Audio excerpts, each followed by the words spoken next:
তো student, welcome back another video.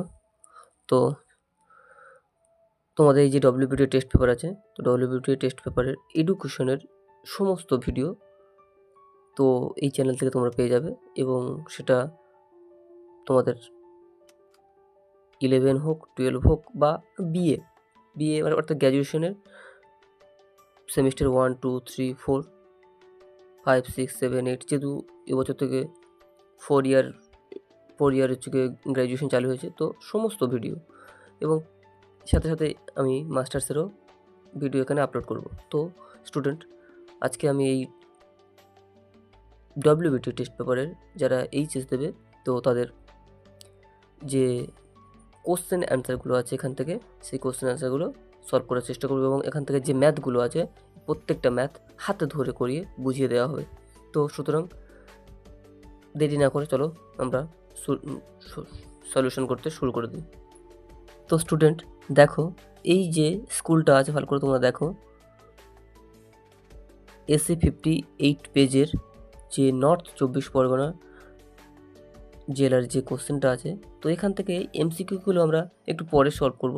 তার আগে আজকে আমি তোমাদের এই এসিকিউগুলো দেখো, তোমরা এই যে 2 দাগের এসিকিউগুলো আছে, এসিকিউগুলো সলভ করার আগে চেষ্টা করো, কারণ এমসিকিউগুলো কি বলো তো, সবই তোমাদের এখানে তোমাদের যে টেস্ট পেপারের মধ্যে এমসিকিউর অ্যান্সারগুলো দেওয়া আছে। তো সুতরাং আমি চেষ্টা করব এই এসিকিউগুলোর অ্যান্সার দেওয়ার। তো স্টুডেন্ট, বেশি না কথা বাড়িয়ে চলো আমরা এই কোশ্চেনগুলোর সমাধান করি।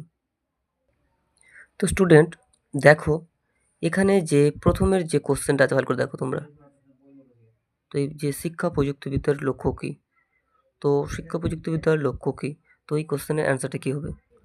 স্টুডেন্ট, এই কোশ্চেনগুলো আমি হচ্ছে কি খাতার তুলে নিয়েছি, তাই এই খাতাতে আমি তোমাদের সমস্ত কোশ্চেনের অ্যান্সারগুলো তুলে নিয়েছি, এবং এখানে আমি তোমাদের সমস্ত কোশ্চেনের অ্যান্সারগুলো দিয়ে দেবো।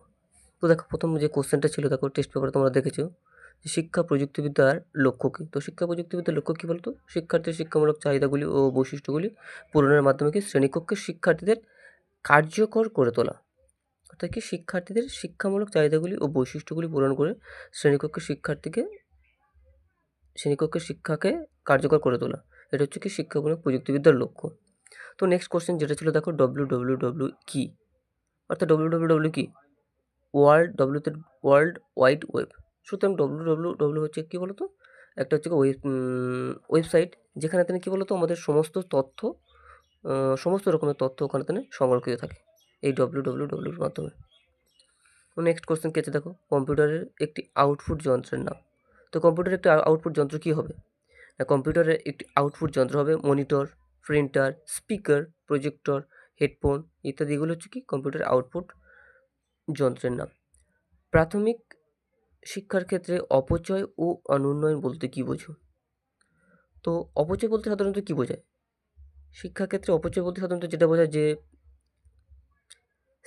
ক্লাসরুম থেকে যে শিশুরা আছে বা যে শিক্ষার্থীরা আছে, তারা যখন ক্লাসরুম থেকে ড্রপ আউট হয়ে যায়, অর্থাৎ কি তারা বিদ্যালয় ছেড়ে যখন চলে যায়, পড়াশোনা শুরু করেছে এবং শিক্ষা শেষ না হওয়া পর্যন্ত তারা যখন ক্লাস ছেড়ে চলে যায়, বা হচ্ছে কি শিক্ষা ছেড়ে তারা যখন চলে যায়, সেটা হচ্ছে অপচয়। আর অনুন্নয়ন হচ্ছে কি বারবার একই শ্রেণীতে থাকা। অনুন্নয়ন হচ্ছে কি বছরের পর বছর থেকে একই শ্রেণীতে থাকা, এটা হচ্ছে অনুন্নয়ন। এখান থেকে পরিষ্কার হচ্ছে যে অনুন্নয়ন মানে কি শিক্ষাক্ষেত্রে একই শ্রেণীতে বারবার থাকাকে বলা হয় অনুন্নয়ন। তারপর দেখো, শিক্ষার একটি সামাজিকীকরণ কি? শিক্ষার একটি সামাজিকীকরণ কি না, শিক্ষা একটি সামাজিকরণ করার অর্থ হচ্ছে কি, শিক্ষা একটি সামাজিকরণের অর্থ হলো কি সামাজিক পরিবেশের সাথে মানিয়ে নেওয়া এবং সামঞ্জস্য বজায় রাখা। তারপর নেক্সট দেখো, প্লাস কারিকুলাম কি?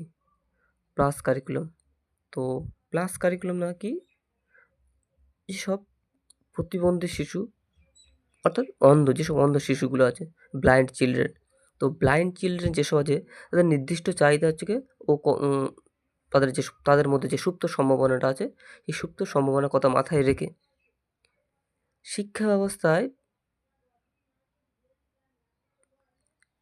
যাতে তারা ব্যবহার করতে পারে, সেই রকম ধরনের পাঠ্যক্রম তৈরি করাকে বলা হয় কি প্লাস কারিকুলাম। তো এখানে বইয়ের ভাষা যেমন দেওয়া আছে দেখো, অন্ধ শিশুদের নির্দিষ্ট চাহিদা ও সম্ভাবনা কথা মাথায় রেখে তৈরি করা শিক্ষা ব্যবস্থা বোঝায়, যা তাদের কি না দৈনন্দিন জীবনে ব্যবহারের যোগ্য দক্ষতা, সংবেদনশীল প্রশিক্ষণ বা ব্রেইল লেখা, ব্রেইল পড়তে কিংবা গণিতের যেসব সমাধানগুলো আছে সমাধান করতে এই প্লাস কারিকুলামটা খুবই কার্যকরী। তো নেক্সট কোশ্চেন দেখো, ইসিসিই এর পুরো নাম কি? দেখো ইসিসি এর পুরো নাম হলো কি বলতো, early childhood care and education. Early childhood care and education, এখানে কি বলতো, এখানে একদম ছোট্ট শিশুদেরকে এডুকেশনে কেয়ার করার কথা বলা হয়েছে। তো নেক্সট কোশ্চেন দেখো, ডায়েট। ডায়েট কোন শিক্ষা স্তরের সঙ্গে যুক্ত? ডায়েট দেখো প্রাক প্রাথমিক ও প্রাথমিক শিক্ষা স্তরের সঙ্গে যুক্ত। দেখো ডায়েট, এটার ফুল ফর্ম অনেক সময় আসতে পারে, ডিস্ট্রিক্ট ইনস্টিটিউট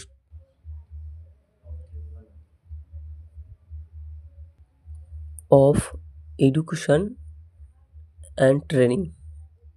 তাহলে কি বললাম, district institute of education and training, এটা হচ্ছে ডায়েট। তো ডায়েট কে গঠন করেছিল, এটা এখান থেকে প্রশ্ন আরেকটা আসতে পারে যে ডায়েট কে তৈরি করেছিল? ডায়েটটা প্রাক প্রাথমিক শিক্ষার জন্য কে তৈরি করেছিল? সুতরাং ডায়েট তৈরি করেছিল ন্যাশনাল পলিসি অফ এডুকেশন 1986। এই ডায়েট গঠন করেছিল 1986 সালে শিক্ষানীতি ডায়েট গঠনের রিকমেন্ডেশন দিয়েছিল এবং সেটার ভিত্তিতে ডায়েট তৈরি হয়েছিল। তারপর কোশ্চেন দেখো, ভারতীয় সংবিধানের 46 নম্বর ধারায় কি উল্লেখ আছে? দেখো ভারতীয় সংবিধানের 46 নম্বর ধারায় তপশিলি জাতি, উপজাতি ও পিছিয়ে পড়া মানুষদের তাদের আগ্রহ অনুযায়ী শিক্ষা প্রদানের করার কথা এই সংবিধানের এই ধারায় উল্লেখ আছে। তারপর দেখো, ভারতীয় সংবিধানের স্বীকৃত মৌলিক অধিকার কটি? ভারতীয় সংবিধানে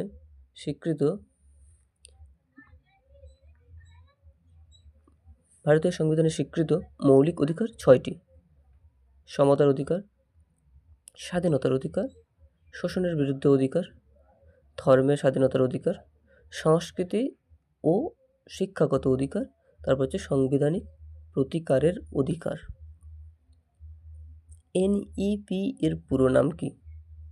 তো এনইপি এর পুরো নাম হচ্ছে নিউ এডুকেশন পলিসি।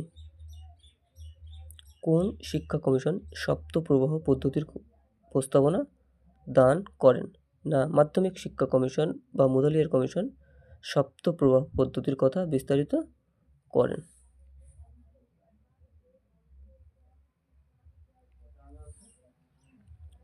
ইউজিসি কোন শিক্ষা ব্যবস্থার সাথে যুক্ত? না, ইউজিসি কলেজ ও বিশ্ববিদ্যালয় শিক্ষার সাথে যুক্ত, কলেজ ও বিশ্ববিদ্যালয় শিক্ষার সাথে যুক্ত। তারপর দেখো, কোন কমিশন গ্রামীণ বিশ্ববিদ্যালয় গঠনের সুপারিশ করে? রাধাকৃষ্ণন কমিশন গ্রামীণ বিশ্ববিদ্যালয় গঠনের সুপারিশ করেন। তারপর দেখো, পরিসংখ্যা কাকে বলে? পরিসংখ্যা, এটা অ্যাকচুয়ালি পরিসংখ্যা কাকে বলে যেটা বোঝায়, দেখো পরিসংখ্যা হলো একটা কি গণিতের একটা শাখা, যা নির্দিষ্ট পদ্ধতিতে তথ্য সংগ্রহ করতে, তথ্যকে বিশ্লেষণ করতে, ব্যাখ্যা করতে, আবার তথ্যকে উপস্থাপন করতে কাজ করে। এটি তথ্য ব্যবহারের মাধ্যমে কি বলতো একটা নির্দিষ্ট সিদ্ধান্তে পৌঁছানো যায়। একটা ডেটা বা তথ্যকে ব্যবহারের মাধ্যমে কি বলতো সিদ্ধান্তে পৌঁছানো যায়। ব্রেইল, তারপর নেক্সট প্রশ্ন দেখো, ব্রেইল কি? ব্রেইল হলো কি অন্ধ শিশুদের লেখা ও পড়ার একটা পদ্ধতি। এগুলো হলো কি অন্ধ শিশুদের লেখা ও পড়া একটি পদ্ধতি। মুখ কারা? যেসব শিশুরা কথা বলতে পারে না তাদের মুখ বলা হয়, মুখ বা কি বোবা বলা হয়। আবার মুখ ও বধির বলে। বধির কাদের বলা হয় বলো তো? যারা একমাত্র শুনতে পায় না তাদেরকে কি বলা হয়? বধির বলা হয়। তারপর নেক্সট কোশ্চেন দেখো, প্রাচীন অনুবর্তনের আবিষ্কারক কে? প্রাচীন অনুবর্তনের আবিষ্কারক কে? প্যাভলভ, আইভান প্যাভলভ প্রাচীন অনুবর্তনের আবিষ্কারক। আবার এর সঙ্গে আরেকটা আছে, সক্রিয় অনুবর্তনের আবিষ্কারক কে বলতো? সক্রিয় অনুবর্তনের আবিষ্কারক স্কিনার হলেন কি সক্রিয় অনুবর্তনের আবিষ্কারক। দেখো নেক্সট কোশ্চেন, সামান্যীকরণ কি? যে মানসিক প্রক্রিয়ায় কয়েকটি বিশেষ ঘটনা বা বস্তু পর্যবেক্ষণ বা পরীক্ষণ করে সমজাতীয় সমগ্র বিষয় বা বস্তুর বিমূর্ত ধারণা গঠন করা হয় তাকে সামান্যীকরণ বলে। তারপর নেক্সট কোশ্চেন দেখো, মোড একদম প্রথমে কোশ্চেন দেখো, মোড। মোড কাকে বলে? কোনো একটি প্রদত্ত সংখ্যার তালিকায় যে সংখ্যাটি সবচেয়ে বেশি ঘটে বা বেশি থাকে তাকে মোড বলে। তো তারপর দেখো, গড় নির্ণয় করো। গড় নির্ণয় করো, কীভাবে গড় নির্ণয় করবো? দেখো, এই যে একটা সংখ্যা দেওয়া আছে, গড় নির্ণয় করার মেন সূত্রটা কি? এই সবগুলোকে যোগ করব, যোগ করে যে কটা সংখ্যা আছে, 1 2 3 4 5 6 7, তো 7 দিয়ে কী করবো? ভাগ করব। তো দেখো সবগুলোকে যোগ করলে, তো এটাকে ভাগ করলে কত হবে?